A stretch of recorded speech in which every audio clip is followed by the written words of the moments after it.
बोलिए श्री सत्यनारायण भगवान की।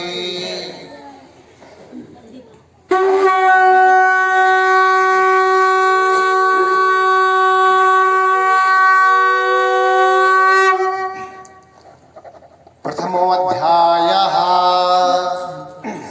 श्री सत्यनारायण भगवान के 5 अध्यायों में हम सभी लोग जानते हैं, 5 अध्यायों में कथा हम सभी लोग श्रवण करते हैं और श्री सत्यनारायण भगवान की कृपा हम सबके ऊपर होती ही रहती है। आइए हम सभी, आज ओम जी का जन्म दिवस है, उसके शुभ अवसर पर हम सभी लोग कथा श्रवण करने का यह सौभाग्य हम सबको प्राप्त हुआ है। आइए पूरी भक्ति और पूरे भाव के साथ में कथा को श्रवण करें। ओम हरि ओम। बोलिए श्री सत्यनारायण भगवान की। एकदा नैमिषारण्ये ऋषयः शौनकादयः पप्रच्छुर्मुनयः सर्वे सूतं पौराणिकं खलु। एक बार नैमिषारण्य जैसे पवित्र क्षेत्र में 88,000 ऋषि तपस्या किया करते थे। उन्होंने देखा कि इस कलिकाल में जब घोर कलयुग आएगा तो हर मनुष्य दुखी होगा, इनके दुख कैसे दूर किए जाए। तो उनका मन बड़ा चिंतित हुआ। ऋषि बड़े दया भाव उनके अंदर होते हैं, तो ऋषि चिंतित हुए मनुष्य के, प्राणी मात्र के दुख कैसे दूर हुए। तब तक सूत जी महाराज उधर से आ रहे थे। सूत जी महाराज आए, शौनक आदि ऋषियों ने सूत जी को प्रणाम किया और कहा, हे सूत जी महाराज, मनुष्य ये कलयुग का आगमन हो चुका है और जब घोर कलयुग आएगा, आने वाले समय में हर मनुष्य, हर घर में दुख ही दुख छाया होगा। हर व्यक्ति किन्हीं न किन्हीं कारणों से परेशान होगा। इनकी परेशानी कैसे दूर हो, कोई उपाय बताओ। तो सूत जी महाराज ने कहा कि ठीक ऐसा ही प्रश्न एक बार देवर्षि नारद ने विष्णु भगवान से किया था, वही हम वृत्तांत आप सभी लोगों को सुनाते हैं। कहा ठीक है। कहा, हे ऋषिगण, शौनक आदि ऋषि, ध्यान से उस चर्चा को सुनिए। कहा, एक बार देवर्षि नारद विभिन्न लोकों में भ्रमण करके, देवर्षि नारद देवताओं का भी भला चाहते थे और दैत्यों का, राक्षसों का भी, सबका, दुनिया में सबका वो भला चाहने वाले देवर्षि नारद थे। विभिन्न लोकों में भ्रमण करने के बाद में ऊपर से देखा कि धरती भी है, मृत्यु लोक, इसका भी भ्रमण करें। तो जब धरती पर आते हैं, इस मृत्यु लोक में आते हैं, देखते हैं कि हर घर में हर व्यक्ति दुखी है।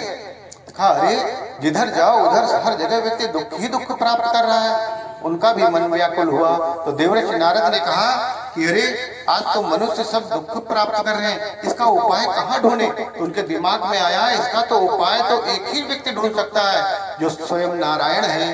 कहा, नारायण ही अब बता सकते हैं कि प्राणी मात्र के दुख कैसे दूर हो। और वो नारायण का गान करते हुए विष्णु धाम की ओर चल देते हैं। आइए हम सभी लोग नारायण भगवान का गान करें। श्रीमन नारायण नारायण नारायण, श्रीमन नारायण नारायण नारायण, श्रीमन नारायण नारायण नारायण, श्रीमन नारायण नारायण नारायण। राजा जो मुख से नारायण नाम का गान करते हैं, उनका मुख शुद्ध हो जाया करते हैं। बद्री नारायण नारायण नारायण, बद्री नारायण नारायण नारायण, लक्ष्मी नारायण नारायण नारायण, लक्ष्मी नारायण नारायण नारायण, लक्ष्मी नारायण नारायण नारायण, बद्री नारायण नारायण नारायण, श्रीमन नारायण नारायण नारायण, श्रीमन नारायण नारायण नारायण।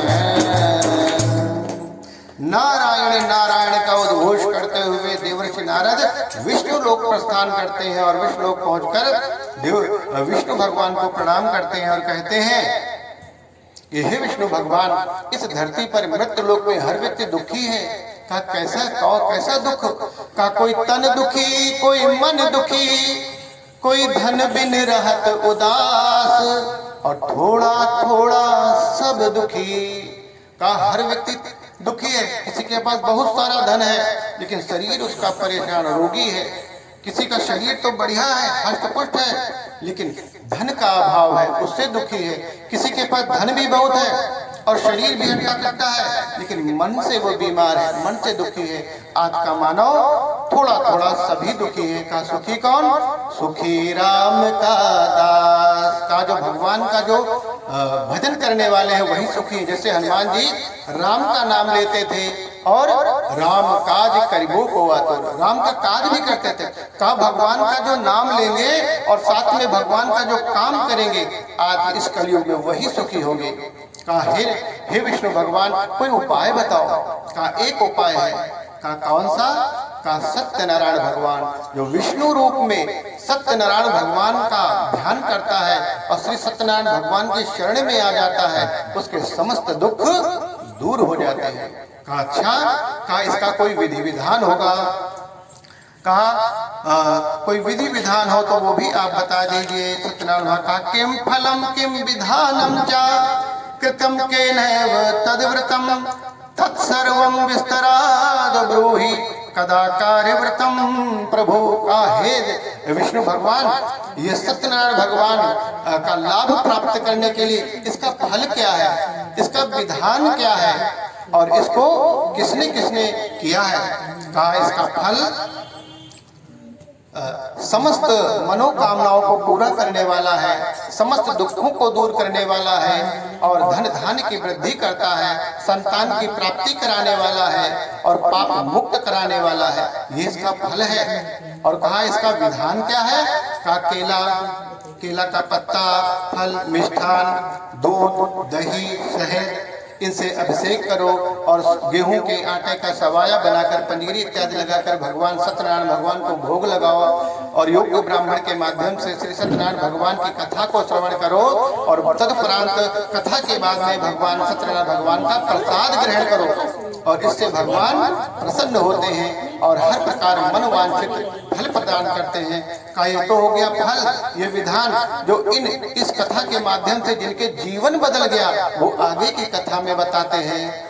फिर कहा नारद जी ने ठीक है, ये तो समझ गए हैं, इसका फल समझ गए, इसका विधान समझ गए और जो जिन लोगों ने किया वो आगे की कथा में हमको मालूम होगा।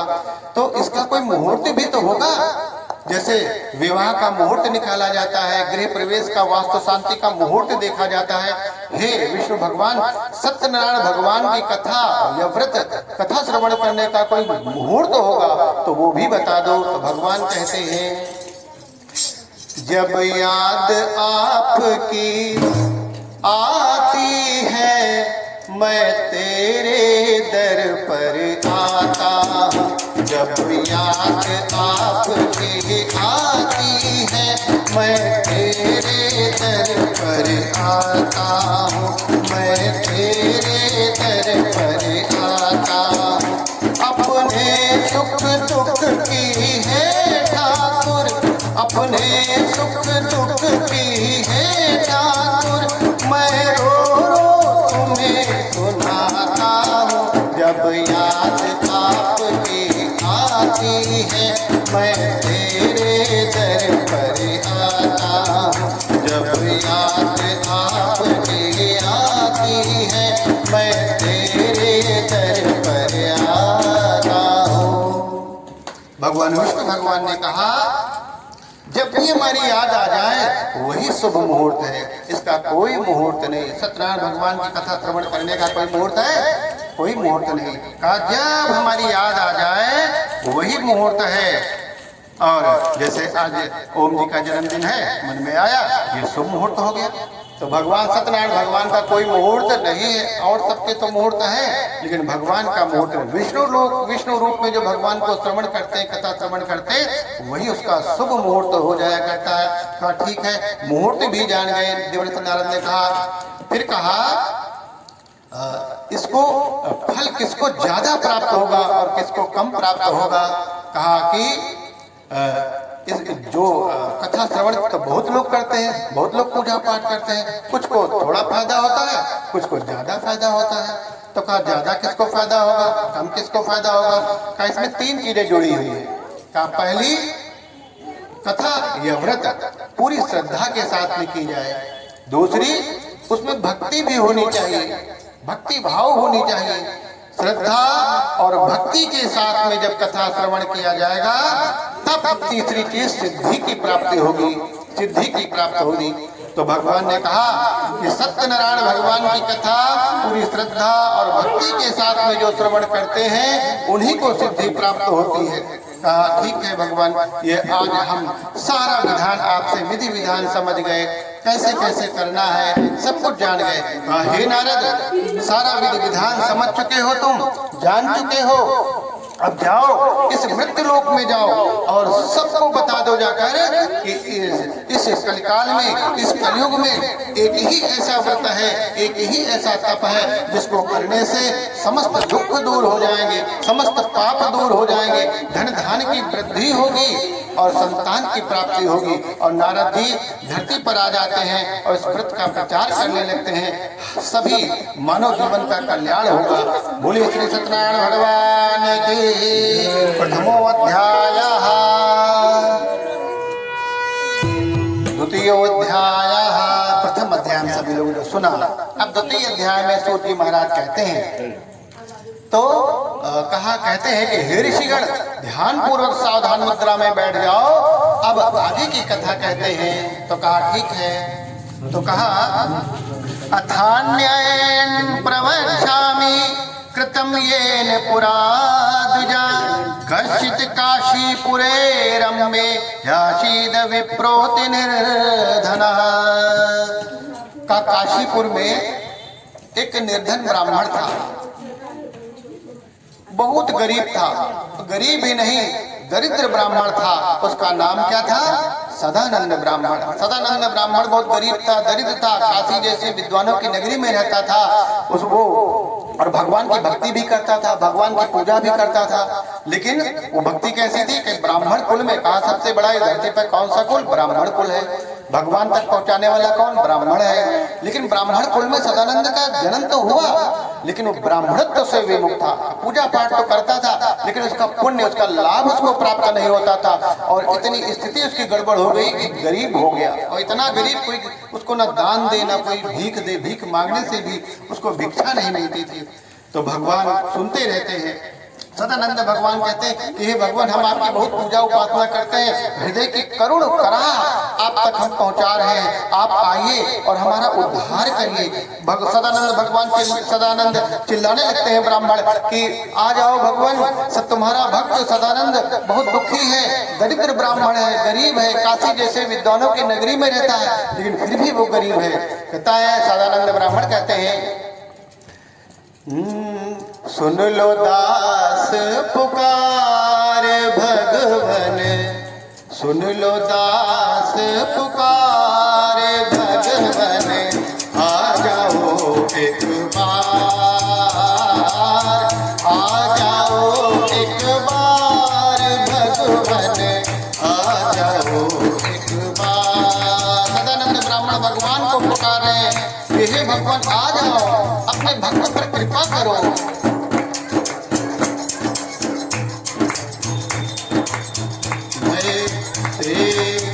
तेरी शरण में आया भगवन, अब तो उद्धार करो। तेरी शरण में आया भगवन, अब तो उद्धार करो। सुन लो दास पुकार, सुन लो दास पुकार भगवन, आ जाओ एक बार हो, आ जाओ एक बार। आ जाओ भगवान, आ जाओ, तुम्हारा भक्त सदानंद ब्राह्मण तुमको पुकार रहा है, हृदय की गहराई, हृदय की करुण कराह पहुंचा रहा। और भगवान अपने भक्तों की आवाज सुना ही करते हैं, वो दौड़े आते हैं, लेकिन भगवान स्वयं साक्षात्कार नहीं आते, वो किन्हीं न किन्हीं रूपों में आते हैं। एक वृद्ध ब्राह्मण के रूप में सदानंद के सामने भगवान आते हैं और कहते हैं कि अरे सदानंद क्या हुआ? कहा कि ब्राह्मण देवता, हम ब्राह्मण कुल में हमारा जन्म हुआ है और लेकिन फिर भी हम दरिद्र हैं, भीख मांगने से भीख मिलती नहीं, हमारा परिवार एक टाइम भोजन करता है, एक टाइम ऐसे भूखे ही सो जाता है, पत्नी रोती है, बच्चे कलह कर रहे हैं, कोई उपाय बताओ ब्राह्मण देवता, हमारी गरीबी दूर हो जाए। कहा एक उपाय है। कहा कौन सा बताओ। कहा सत्यनारायण भगवान के शरण में आ जाओ। सत्यनारायण भगवान की कृपा से तुम्हारी दरिद्रता दूर हो जाएगी, गरीबी दूर हो जाएगी, धन धान्य की वृद्धि होगी। कहा अच्छा तो ब्राह्मण देवता ये भी बता दो इसका कोई विधि विधान होगा, कैसे करें? तो बता देते हैं विधि विधान सारा कि दूध दही शहद शक्कर ये सब लगेगा, गेहूं का आटे का सवायक लगेगा, केला फल लगेगा, और श्री सत्यनारायण भगवान को भोग लगाने के बाद में, कथा श्रवण करने के बाद में, प्रसाद ग्रहण करने के बाद में भगवान की कृपा होगी।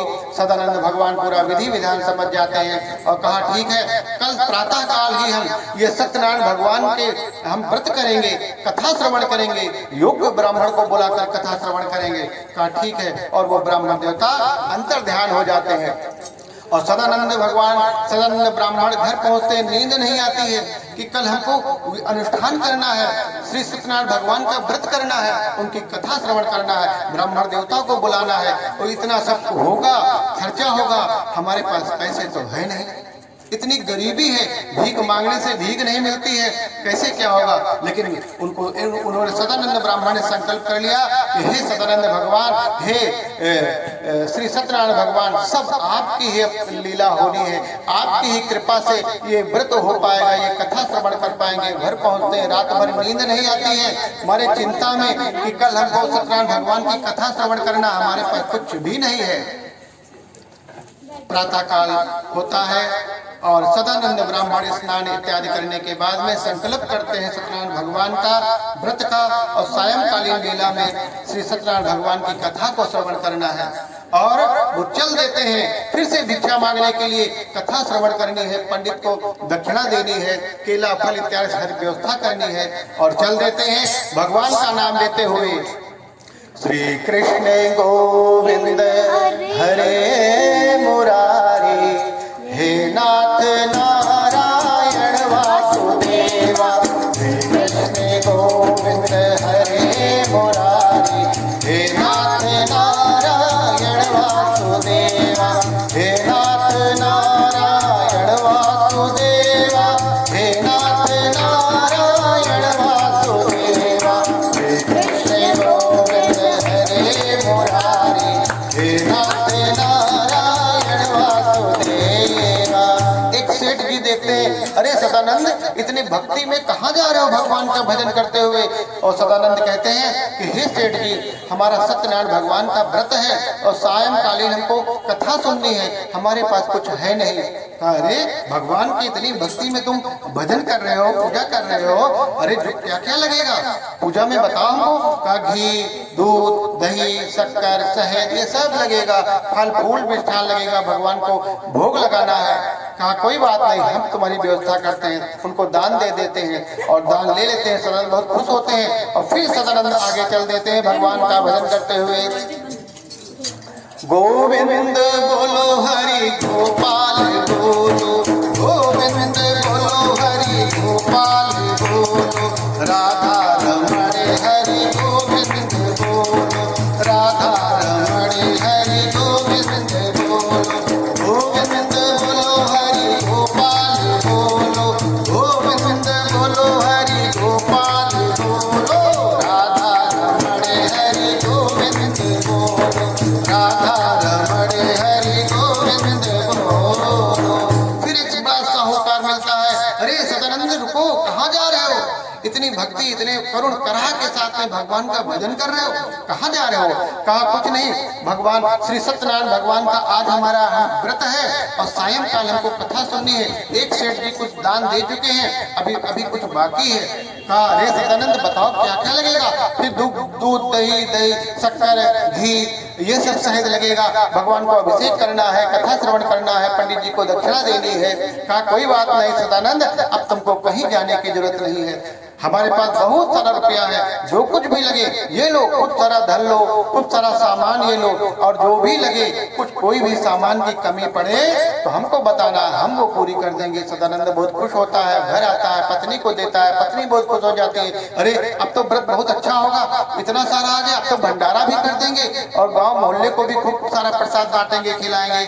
और सदानंद सायंकालीन में श्री सत्यनारायण भगवान की पूरी भाव और श्रद्धा के साथ में कथा को श्रवण करते हैं और प्रसाद ग्रहण करते हैं। इतना सारा उनके पास धन धान्य आ जाता है, इतना सारा सामान आ जाता है कि वो भंडारा कर देते हैं। सबको खूब सारे पूड़ी और सब्जी, खीर वीर सब कुछ खाने को मिलता है।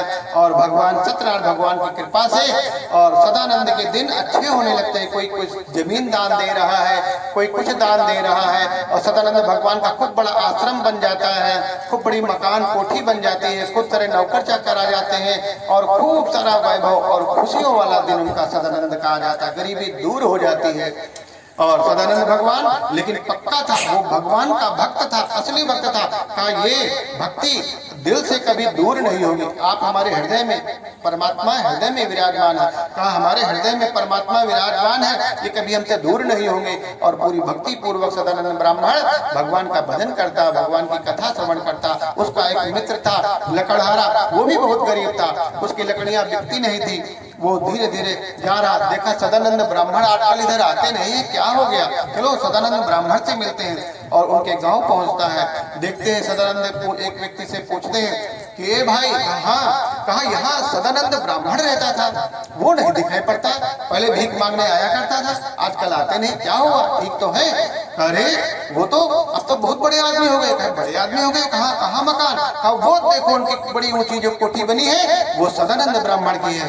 तो लकड़हारा अचंभित हो गया, अरे इतनी बड़ी कोठी, ये सदानंद ब्राह्मण कहे नहीं, ये वो वाले ब्राह्मण नहीं, वो जो बहुत गरीब थे उनको हम पूछ रहे हैं। कहा नहीं, ये वो जो गरीब वाले ब्राह्मण थे पूछ रहे हो, वही ब्राह्मण है। अरे ये कैसा चमत्कार हो गया, चलो सदानंद ब्राह्मण से मिलते हैं। और वहां पहुंचते हैं, सदानंद भगवान सत्यनारायण भगवान की पूजा में लगे होते हुए कथा श्रवण कर रहे होते हैं। वो लकड़हारा वहीं पे बैठ कर सुनता है। उसके बाद में जब पूजन समाप्त हो जाता है तो प्रणाम करता है लकड़हारा, और सदानंद ब्राह्मण बाहर आते हैं। और लकड़हारा कहता है, अरे ब्राह्मण देवता, तुम तो बहुत गरीब थे, भिक्षा मांगते थे, आज ये क्या हो गया? इतना सब वैभव, ये सब क्या, सब इतनी बड़ी कोठी, इतना बड़ा आश्रम, इतने नौकर चाकर, गाय भैंस, दूध दही सब कुछ हो रहा है, कैसे? कहा मेरा आपकी कृपा से सब काम हो रहा है, करते हो तुम कन्हैया मेरा नाम हो रहा है। कहा तो भगवान की दया, नारायण की दया से ही ये सब वैभव है, हमने कुछ भी नहीं किया। कहा कैसे? कहा सत्यनारायण भगवान की कृपा से जो वैभव देख रहे हो उन्हीं का सब दिया हुआ है, हमारा कुछ भी नहीं है। अरे सत्यनारायण भगवान की कृपा से इतना वैभव, क्या हम करें तो हमारी गरीबी दूर हो जाएगी? हाँ बिल्कुल दूर हो जाएगी। अगर पूरी श्रद्धा और भक्ति के पूरे विश्वास के साथ में सत्यनारायण भगवान का व्रत और उनकी कथा श्रवण करेंगे, प्रसाद ग्रहण करेंगे, तो तुम्हारी भी गरीबी दूर हो जाएगी। लकड़हारा प्रसन्न हुआ, कहा हे सदानंद ब्राह्मण, इसका कोई विधि विधान हो बता दो, इसको हम कैसे करेंगे, हमको कुछ आता जाता नहीं। सदानंद ब्राह्मण लकड़हारे को सारा विधि विधान बता देता है। और लकड़हारा घर पहुंचता है और विधि विधान पूर्वक श्री सत्यनारायण भगवान का पूजन करता है, व्रत रहता है, और सायंकालीन बेला में कथा को श्रवण करता है। और सत्यनारायण भगवान की कृपा से लकड़हारे के भी दिन अच्छे हो जाते हैं, उसके भी जीवन में धन धान्य की वृद्धि हो जाती है, खुशियां आ जाती हैं और पाप मुक्त हो जाते हैं। और ऐसे इधर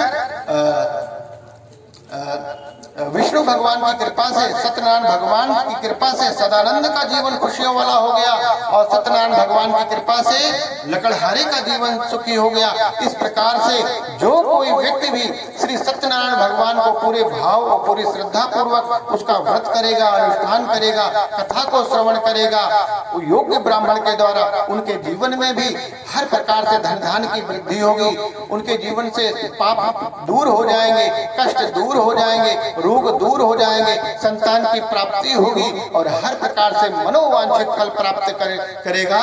बोलिए श्री सत्यनारायण भगवान की। द्वितीयोऽध्यायः स्कंद पुराणे रेवाखंडे श्री सत्यनारायण कथायां द्वितीयोऽध्यायः।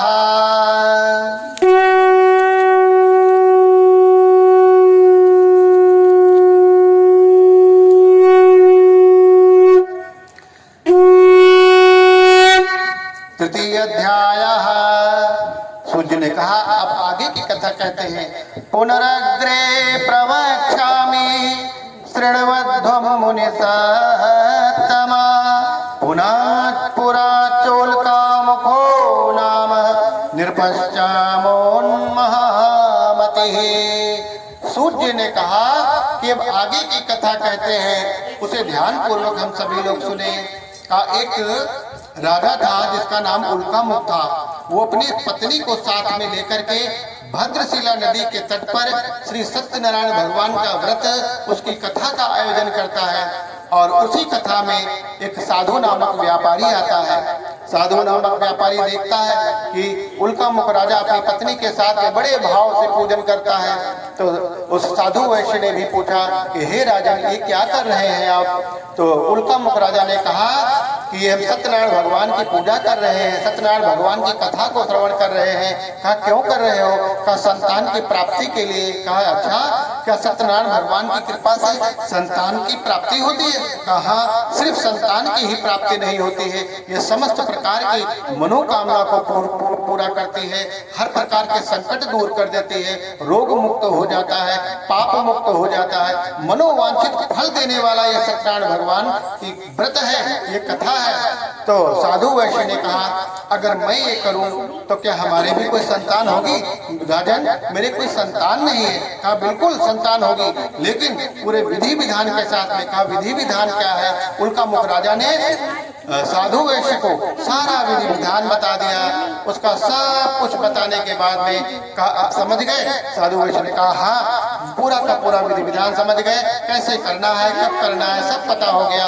अब ये हम भी करेंगे। और घर पहुंचता है, अपनी पत्नी लीलावती को सारा वृत्तांत सुनाता है। लीलावती बहुत प्रसन्न होती है।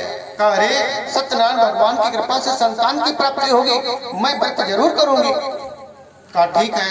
और मन में बना लेते हैं। और जब कोई ऐसे कोई संकट आता है या कोई ऐसी घड़ी आती है तो लोग मनौती मांगते हैं, है कि नहीं? हमारा ये काम पूरा हो जाए, हे चंद्रिका मैया हम आपके दरबार में आएंगे, हे काली माँ हम आपके दरबार में आएंगे। तो लीलावती ने भी मनौती मांग लिया किससे? सत्यनारायण भगवान से कि हमारे कोई संतान होगी तो हम सत्यनारायण भगवान का व्रत करेंगे, कथा श्रवण करेंगे। और सत्यनारायण भगवान सब देख रहे हैं। कहा अरे वाह, बड़े प्रेम भाव से मनौती मांगी हमारी है, उन्होंने पूरा कर दिया। और वो गर्भवती हुई, 10वें माह उनको संतान की प्राप्ति हुई। एक कन्या रूपी रत्न उनको प्राप्त हुई और कन्या का नाम कन्या कलावती रखा गया। और चंद्रमा के समान वो धीरे धीरे बढ़ने लगी और बढ़ते बढ़ते युवा अवस्था पहुंच गई। उसके बाद में एक अच्छा सा परिवार देखकर उसका विवाह कर दिया। विवाह करने के बाद साधु वैश्य ने सोचा कि पहले हम अकेले व्यापार करते थे, चलो दामाद जी को साथ में रख लेते हैं और इनके 2 लोग हो जाएंगे, खूब सारा धन कमाएंगे। दोनों ससुर दामाद दोनों लोग मिलकर के रत्नसार की ओर निकल लेते हैं, उधर उधर अपना व्यापार फैलाते हैं, खूब सारा धन कमाते हैं। और कन्या हुई, कन्या बड़ी हो गई, विवाह हो गया। लेकिन लीलावती जो थी वो सत्यनारायण भगवान को भूल गई। कहते मनौती मांगी लेकिन मनौती को पूरा नहीं किया। कहा जब बड़ी हो गई, विवाह हो गया, विवाह में भी कथा नहीं सुनी। उसके बाद में और भी काम बढ़ते चले गए और वो कथा को भूलती गई, भगवान को भूलते गए। और भगवान कहते हमको भूल गए तुम, हम तुमको भूल गए।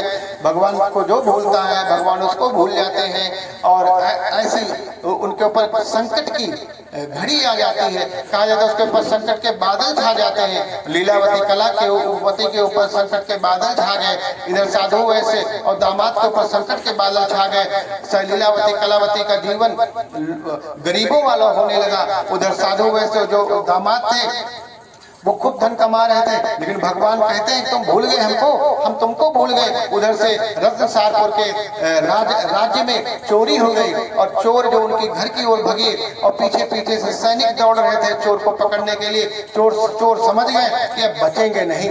तो क्या हुआ, जहाँ साधु वैसे दामाद ठहरे हुए थे वहीं पर चोर जाकर वहीं पर सब सोना जवाहरात रख देते हैं और वहीं भाग जाते हैं, छुप जाते हैं। पीछे से सैनिक आते हैं, देखते हैं, जान जाते हैं कि यही चोर है। देखते हैं कि राजा का जो सोना जो चुराया गया है वो मिल जाता है। वो कहते हैं साधु और जो दामाद है वो दोनों लोग यही चोर है और उनको पकड़ के राजा की आज्ञा से उनको जेल में बंद कर देते हैं। उधर लीलावती कलावती खूब रो रही होती हैं, परेशान होती हैं, कह रही ये क्या हो गया, क्या हो गया। दुखों का पहाड़, इतना वैभव आ गया था, विलासिता वाला जीवन जी रहे थे और खूब सारे नौकर चाकर थे। ये फिर से हम कैसे गरीब हो गए, फिर से दरिद्रता कैसे आ गई। और भगवान देख रहे होते हैं। तब तक लीलावती को कलावती देर हो जाती आने में, घर पहुंचने में। वो चिंतित होती, कलावती कहाँ रह गई, बहुत देर हो गई। कलावती जब घर पहुंचती है तो कहती, बेटी इतनी देर क्यों कर दी आ जाने में। कहा कि माँ रास्ते में आ रहे थे तो मंदिर पड़ा, उस मंदिर में गए, देखा पूजा हो रही थी, वह सत्यनारायण भगवान की कथा हो रही थी, तो उसको सुनने लगे, हमको बहुत अच्छा लगा। तब लीलावती को याद आया जो संकट की घड़ी हमारे ऊपर जो आई है, हे पुत्री, सत्यनारायण भगवान की कृपा से तुम्हारा जन्म हुआ और आज हम उनको ही भूल गए। यही कारण है कि दुखों के पहाड़ हमारे ऊपर आ गए। जल्दी से वो व्रत रहती है और सत्यनारायण भगवान की कथा को श्रवण करती है। सत्यनारायण भगवान खुश हो जाते हैं, प्रसन्न हो जाते हैं। उधर जो रत्नसारपुर की जो राजा होते हैं, साधु वैश्य को बंदी बना लेते हैं, उनके दिमाग में उनके डाल देते हैं कि ये जो साधु वैश्य हैं, ये झूठे आरोप में इनको बंदी बनाया गया है, चोर नहीं है, इनको प्रातःकालीन छोड़ देना। और जब सुबह होती है तो राजा आते हैं, साधु वैश्य दामाद से प्रणाम करते हैं, कहा हमको आदेश मिला है स्वप्न में कि आप लोग चोर नहीं हैं, आप लोग बड़े सेठ हैं, बड़े आदमी हैं, और धन उनको दे करके उनको विदा कर देते हैं। इस प्रकार से और फिर से खुशियों वाला जीवन जीने। इस प्रकार से जो कोई भी सत्यनारायण भगवान को भूल जाएगा तो भगवान उसको भूल जाएंगे, और भगवान को जो याद करते रहेंगे, सत्यनारायण भगवान को याद करते रहेंगे, पूजा अर्चना करते रहेंगे और पूरे विधि विधान के साथ, पूरी श्रद्धा और भक्ति के साथ करेंगे, ऐसे ही उनको जीवन में खुशियां आ जाएंगी। बोलिए श्री सत्यनारायण भगवान की। तृतीयोऽध्यायः स्कंद पुराणे रेवाखंडे इत श्री सत्यनारायण व्रत कथायां तृतीयोऽध्यायः।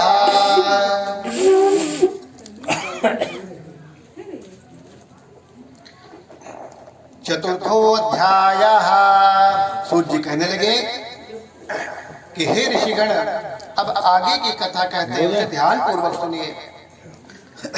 कहा वो जो साधु वैसे खूब सारा साधु वैसे और उसका दामाद खूब सारा धन कमाते हैं और अपने घर की ओर प्रस्थान करते हैं और नौका के द्वारा प्रस्थान कर रहे होते हैं। और भगवान कहते हैं अपने भक्तों की समय समय पर परीक्षा लिया ही करते हैं। तो भगवान फिर साधु वैसे के पास परीक्षा लेने आ गए और आए हैं और उनसे प्रणाम किया। दंडी स्वामी बनकर आए।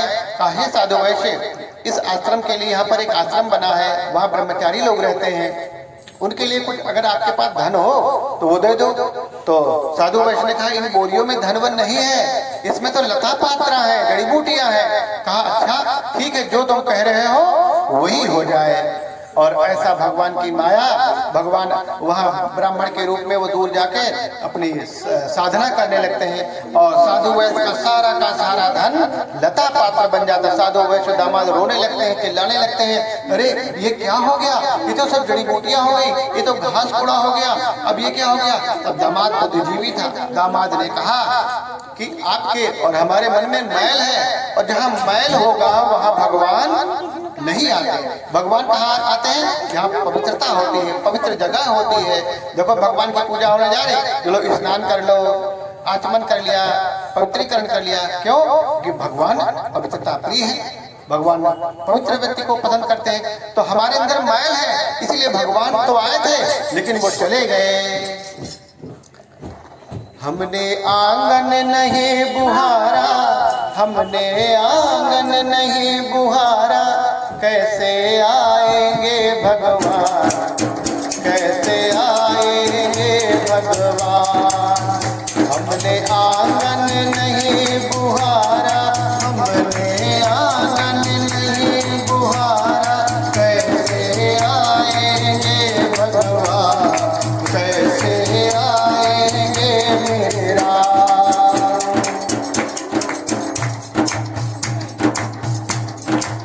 अंतर के पट खोल देख लो, ईश्वर पास मिलेगा।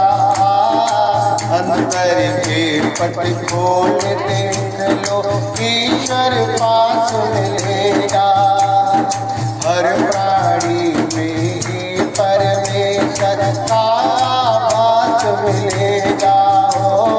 हर प्राणी में ही परमेश्वर का सच्चे मन से नहीं पुकारा, सच्चे मन से नहीं पुकारा, सच्चे मन से नहीं पुकारा, कैसे आएंगे भगवान, कैसे आएंगे मेरे राम, कैसे आएंगे घनश्याम, कैसे आएंगे मेरे राम। और साधु वैसे को समझ में आ गया हमारे अंदर खोट है, मैल है, भगवान आए थे लेकिन वो चले गए। कहा चलो जल्दी से उन्हीं ब्राह्मण देवता से मिलते हैं, उनको पैर पकड़ते हैं, भगवान से प्रार्थना करते हैं और जल्दी जल्दी दोनों साधु वैश्य और दामाद दौड़ते हुए जाते हैं और उस ब्राह्मण देवता को मिलते हैं, प्रणाम करते हैं कि हे ब्राह्मण देवता, हमारे मन में खोट था, मैल था, हमारे अंदर फिर से बेईमानी आ गई, सोचा कि धन इतनी मुश्किल में कमाया, तुमको दे देंगे, आपको धन कम हो जाएगा, ये बेईमानी आ गए थे हमारे, लेकिन अब ये कभी नहीं आएगी। हम सत्यनारायण भगवान की पूजा करते हैं, सत्यनारायण भगवान की हम कथा श्रवण करते हैं। गलतियां, मनुष्य गलती का पुतला है, वो अक्सर हो ही जाती है और जो कर ले ठीक गलती को उसे इंसान कहते हैं। हमने अपनी गलती को ठीक कर लिया, अब ये दोबारा गलती नहीं करेंगे। हे दंडी स्वामी, हमें माफ कर दीजिए, हमारा जो खोया हुआ जो धन है, जो लुप्त हो गया, वो वापस कर दीजिए और इस आश्रम के लिए खूब सारा हम धन देंगे और कथा भागवत यज्ञ आदि ब्राह्मण देवता जहाँ कहीं भी हमें अवसर मिलेगा हम दान देते ही रहेंगे, अपनी कमाई का अंश निकालते ही रहेंगे। और भगवान प्रसन्न हो जाते हैं, साधु वैश्य की प्रार्थना तो समझ जाते हैं कि पूरे भाव, पूरे सच्चे भाव से साधु वैश्य कह रहा है और उसके ठीक है और उसका साधु वैश्य दामाद का पुनः खोया हुआ धन वापस आ जाता है। आगे चलते हैं नगर की ओर और एक अपने दूत को भेज देते अपने घर पत्नियों के पास में, कलावती लीलावती के पास में संदेश पहुंचता है कि आपके पति आ रहे हैं, ससुर जी और दामाद जी दोनों लोग आ रहे हैं, खूब सारा सोना जवाहरात लेकर के नगर की ओर आ चुके हैं, अब आने ही वाले हैं। और लीलावती कलावती सोचा हमारे पति लोग आ रहे हैं, वो प्रसन्न हुई, गदगदा गई और वो भूल गई, सत्यनारायण भगवान की कथा सुन रही थी और लीलावती तुरंत ही प्रणाम करती हैं, प्रसाद ग्रहण करती हैं और निकल लेती हैं अपने पति से मिलने के लिए। उधर कलावती, उनको भी रहीस नहीं हो रही, वो भी परेशान हो रही, अरे हमको भी अपने पति से मिलना है। अरे लीलावती तो चली गई और कलावती भी जल्दी से कथा बीच में छोड़ देती है और दौड़ती हुई भागते हुए अपने पति को देखने के लिए चल देती। बहुत समय बाद पति आ रहे थे, मिलने की इच्छा हुई और जब पहुंचती सत्यनारायण भगवान देख रहे होते, कहा अरे हमारी कथा बीच में ही छोड़ दिया। और सत्यनारायण भगवान कहते कोई कारण हो तब तो बीच में छोड़ो, अनावश्यक अगर बीच में छोड़ोगे तो दुखों का पहाड़ तुम्हारे ऊपर आ जाएगा।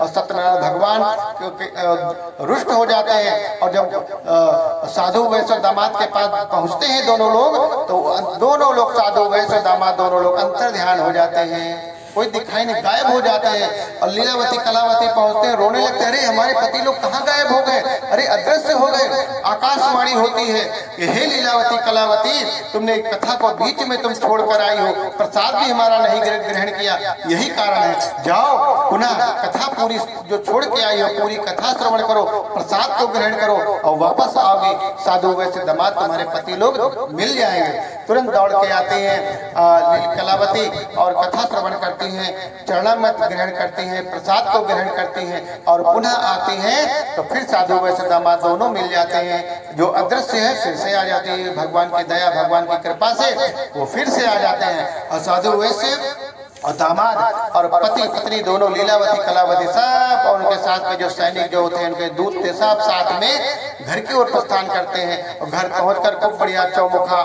आरती जलाकर दोनों लोगों की आरती करती हैं। साधु वैश्य दामाद को घर में प्रवेश करते हैं। इस प्रकार से श्री सत्यनारायण भगवान की कथा जो कोई भी पूरी श्रद्धा और भक्ति के साथ श्रवण करेगा और बीच में ऐसे छोड़ के भाग जाएगा तो भगवान से रुष्ट हो जाया करते हैं। और सबके जीवन में सत्यनारायण भगवान की दया से कृपा से धन धान्य की वृद्धि तो होगी ही और जीवन में उसके जीवन में हर प्रकार की खुशियां आ जाएंगी। बोलिए श्री सत्यनारायण भगवान की। इति स्कंद पुराणे रेवाखंडे सत्यनारायण भट्ट कथायां चतुर्थो अध्याय।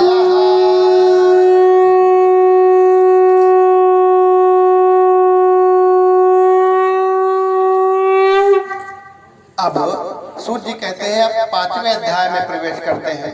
5वें अध्याय में कहा कि हे ऋषिगण अब आगे की कथा कहते हैं, ध्यान पूर्वक उसे सुनिए। कहा ठीक है। ध्यानस्थ कमर सीधी करके सब लोग बैठ जाते हैं पूरे ध्यान मुद्रा में। और सूत जी कहते हैं कि एक राजा था जिसका नाम तुंगत ध्वज था। वो अपनी प्रजा का खूब अच्छे से देखभाल करता था।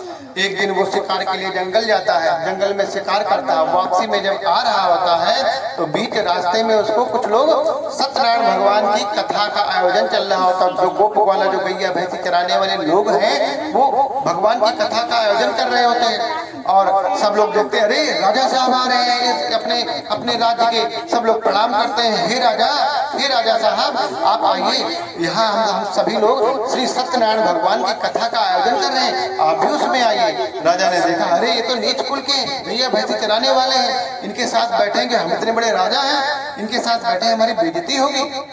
ये सोचकर राजा ने मना कर दिया। जब कथा समाप्त हो गई तो गोप ग्वाल जो थे वो राजा के पास जाते हैं, प्रसाद लेके जाते हैं, चरणामृत पंजीरी लेकर पहुंचते हैं। और जब राजा के पास राजा देखते हैं, अरे ये तो नीचे कुल के हाथ हमारे आगे आ रहे हैं, अरे इनका प्रसाद कैसे हम खा लें, हम कहाँ इतने बड़े क्षत्रिय कुल के राजा हैं, तो ये नीचे कुल के ये सब गोप वाला गैया चराने वाले हैं, इनके हाथ से हम प्रसाद कैसे खाएं। उन्होंने मना कर दिया। और भगवान देख रहे हैं, भगवान के दरबार में, गुरु के दरबार में न कोई बड़ा होता है और न कोई छोटा है, न कोई बड़ा न कोई छोटा, उनके दरबार में सब बराबर, सब बराबर, कोई बड़ा नहीं। ना वहाँ कोई जाति पात देखी जाती है कि तू ब्राह्मण है, तू क्षत्रिय है, तू वैश्य है, तू शूद्र है, ये भी नहीं है। भगवान के दरबार में कोई शूद्र नहीं है, कोई वैसे नहीं, सब कर्मों का लेखा जोखा भगवान के यहाँ देखा जाता है। जैसा जो कर्म करता है वैसा ही वो रस सकता है। तो भगवान देख रहे हैं, सत्यनारायण भगवान कहते हैं, अरे हमारी कथा नहीं, हमारी कथा में नहीं है, तो ठीक है, हमारा जो प्रसाद आया उसका भी तुमने तिरस्कार कर दिया। भगवान रुष्ट हो जाते हैं। और जब भगवान रुष्ट हुए तो उनके जो 100 पुत्र थे वो सब गायब हो गए, उनका जो राजपाट था सब लुप्त हो गया, प्रजा सब इधर उधर हो गई।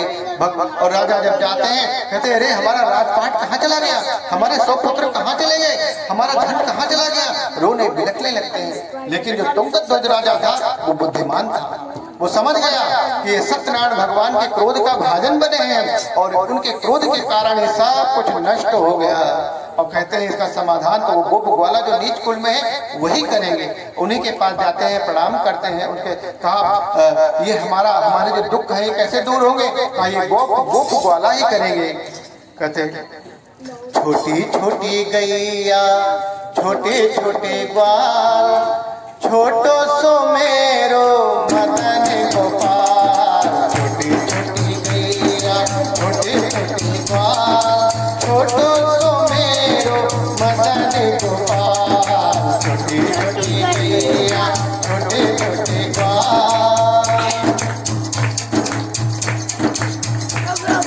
हाथ खाए गैया दूध पिए ग्वाल, हाथ खाए गैया दूध पिए ग्वाल, माखन खायो मेरो मदन गोपाल, माखन खायो मेरो मदन गोपाल, छोटी छोटी गैया छोटे छोटे ग्वाल, छोटो सो मेरो मदन गोपाल, छोटी छोटी गैया।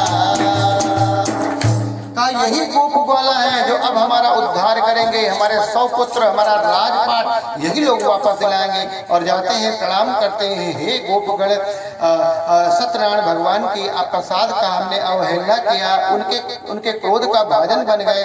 अब फिर से पुनः सत्यनारायण भगवान की कथा का आयोजन करेंगे और खूब बढ़िया मंडप सजा के खूब सारा प्रसाद बांटेंगे, भंडारा करेंगे और पूरे तन्मय, पूरी श्रद्धा और भक्ति के साथ में कथा श्रवण करेंगे और अंत में प्रसाद को ग्रहण करेंगे। योग्य ब्राह्मण को बुलाकर कथा श्रवण करते हैं, प्रसाद ग्रहण करते हैं राजा साहब। और भगवान सत्यनारायण भगवान सब देख रहे होते हैं। देखा कि राजा की मति ठीक हो गई है, सबके प्रति समान, क्योंकि राजा होता है उस क्षेत्र का राजा है और राजा के प्रति सब समान है, ना कोई छोटा ना बड़ा। राजा की मति ठीक हो गई, बुद्धि ठीक हो गई, आचरण अच्छा हो गया, सब कुछ अच्छा हो गया और भगवान प्रसन्न हो गए। सत्यनारायण भगवान फिर से 100 पुत्र उनके वापस आ जाते हैं, राजपाट वापस आ जाता है उनका, राजपाट खुशियां सब कुछ, धन धान्य सब कुछ, हीरा जवाहरात सब वापस आ जाता है। इस प्रकार से जो कोई भी व्यक्ति पूरी श्रद्धा और भक्ति के साथ में कथा को श्रवण करेगा, प्रसाद को ग्रहण करेगा, बिना शंका के, कहा जाता है जब शंका होती है कि भगवान, अरे भगवान की पूजा कर रहे हैं, कथा श्रवण से पता नहीं